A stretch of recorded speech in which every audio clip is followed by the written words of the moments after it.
কদিনের কিছু কেক তোমাদের সাথে চলো শেয়ার করি। তো এই কেকটা ফার্স্টেই ছিল একটা চ্যালেঞ্জিং কেক। আমাকেই কাস্টমার দিয়ে বলে যে এরকম কেক হবে, হ্যাঁ হবে।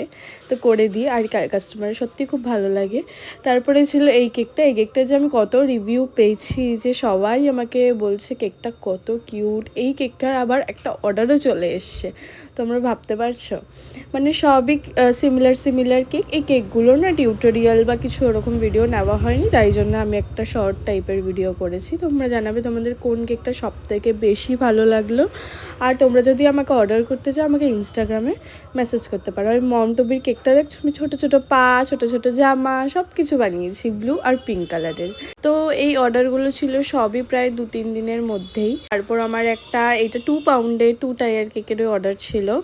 আর এই কেকটাও অর্ডার ছিল, একটু অন্যরকম বানিয়েছি এই কেকটা। তারপরে এই 2 পাউন্ডের 2 টায়ার কেকটা খুবই কিউট ছিল, ছোট্টর মধ্যে খুব কিউট দেখতে ছিল। আর তারপরে আমার এই কেকগুলোরও অর্ডার ছিল, একটা বেন্টোর সাথে চকলেট কেকটা। তোমরা জানাবে তোমাদের কেমন লাগলো, একটু অন্যরকম ডিজাইন করেছি। আর তারপর আমার এই কেকটারও অর্ডার ছিল। যাই হোক, তোমাদের কোনটা ভালো লাগলো অবশ্যই জানিও।